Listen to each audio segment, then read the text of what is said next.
Congressman Mike Gallagher of Wisconsin, former Marine, member of the Armed Services and Intelligence Committees, and the head of the Special Select Committee on China. Your reaction to Steve Scalise saying that he is nominated because he has more votes, 113 to 99, but he doesn't have a majority of the conference yet. Is that an impediment to him being named Speaker when it goes to the floor sometime after 3, we believe? Well, my hope is, given everything everyone said prior to the vote about uniting behind whoever had the most votes, and 113 is a narrow majority, that everyone would support Steve Scalise on the House floor, regardless of who they voted for. As you know, we have serious business that we need to do, and we can't be mired in a protracted speaker's race. I think there's bipartisan action that we can take today or early tomorrow on Israel, a bipartisan resolution, as well as providing support so that the military support we provide to Israel doesn't go dry. There are things we need to do that simply cannot happen until we nominate and choose a Speaker of the House. So my hope is that everybody in the Republican caucus will unite on the House floor if we have a vote later today. What do you expect regarding Israel? Do you expect a resolution, I presume, on Israel, but do you expect some kind of supplemental, assuming there's a speaker, that would be Israel alone? Would it be Israel and Ukraine? What would you like to see as such an experienced member of the military and of the military committees? Well, I think a resolution is table stakes. I'm not trying to minimize the importance of a bipartisan resolution. I think it would send a strong signal right now, and it seems that both Chairman McCall and Ranking Member Meeks have worked very collaboratively together across the aisle on such a resolution.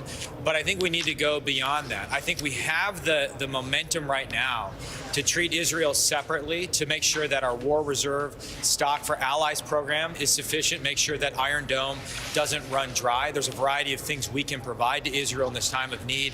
I think the negotiations over Ukraine might take a little bit longer. To me, there is a bipartisan bargain to be had on border security and Ukraine funding.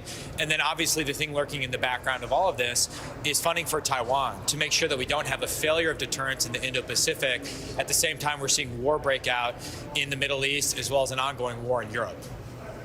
Now, in terms of the speaker vote, does Steve Scalise, if there remain 99 votes for Jim Jordan, would he need Democratic votes on the floor in order to go over the top?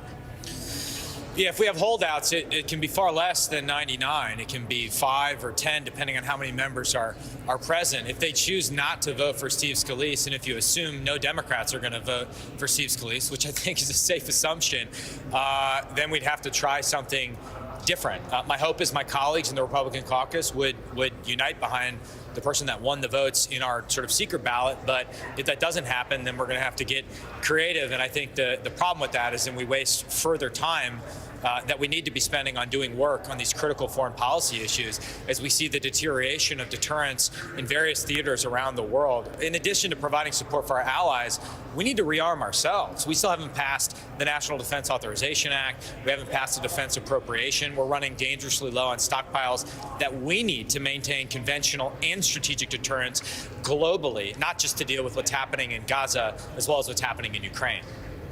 And without Democratic votes, of course, you would still have that problem that any 5 Republicans could tank that and stretch it all out. What about the way the president has handled the Israel crisis so far by stating such strong, extraordinary support for Israel, given the speech that we saw last night? I'm glad the president has indicated his strong support for Israel, and now it's time for us, Congress, working in concert with the executive branch, to back those words up with action. The words mean nothing unless we actually provide the support that Israel needs to defend itself. And make no mistake, Israel is under attack from an evil terrorist group. What we're seeing, the images we're seeing come out of Gaza, that Hamas is deliberately leaking out of Gaza, are absolutely horrifying. This is an attempt to wipe Israel off the map, to kill as many Jews as possible, and it's important that we stand firmly in support of our closest ally in the Middle East, in Israel. Obviously, I have some disagreements with the Biden administration on their overall regional policy with respect to Iran. I would not like this $6 billion payment for hostages to go forward, as well as the $10 billion that we waived in order for Iraq to pay Iran. I think there's more we can do to isolate Iran. But at least when it comes to standing with Israel, I hope that that is a bipartisan thing in both word and deed going forward. And John Kirby said yesterday that that would be an option to refreeze the $6 billion, even though none of it has been spent yet. So are you getting any signals, other signals from the administration that that's something they would negotiate? No official signals thus far. I know there are concerns here in Congress about that money going forward and that money being used to fund Iran's terrorist proxies, and whether or not you believe that Iran had a hand directly in authorizing or tacitly authorizing this attack on Israel. There's no question that Iran has been Hamas's primary patron. Hamas benefits from Iranian money, training, and weapons, and more directly, Hezbollah is an action arm of Iran in Lebanon. And so certainly if Hezbollah got more engaged in the conflict and there was sort of a two-front war launched against Israel, there would be no question that we have to impose maximum pressure on Iran. I mean, the reason that we were seeing this historic level of rapprochement between Israel and the Sunni Arab Gulf states, the Saudis in particular, was because of the shared threat posed by Iran. That is sort of the long pole in the tent that unites our traditional allies, Israel and the Sunni Arab Gulf states. Jim Jordan has apparently said that he's not going to whip votes. Does that indicate that he's going to back off and let Steve Scalise go forward? Maybe some of his supporters would join Steve Scalise and put him over the top?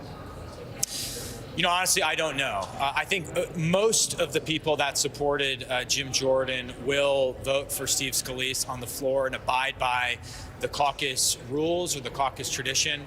But as you've seen in recent months, sort of the unwritten rules of Congress seem to be breaking down as people increasingly feel less loyalty to the institution.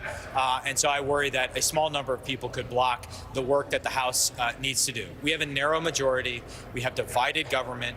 Nobody's going to get 100% of what they want. There are things I would like to do on national security issues, on China issues, that it's just going to be hard to get done. All the more reason, in my opinion, why we should be focusing our efforts in what remains of this Congress on all of the process deficiencies that Republicans and Democrats agree upon. We can all agree that our budget and appropriations process is horribly broken. So why not, in a way that's policy agnostic and doesn't advantage any party, fix the plumbing of Congress right now when you're going to be limited in terms of what you can achieve on policy grounds?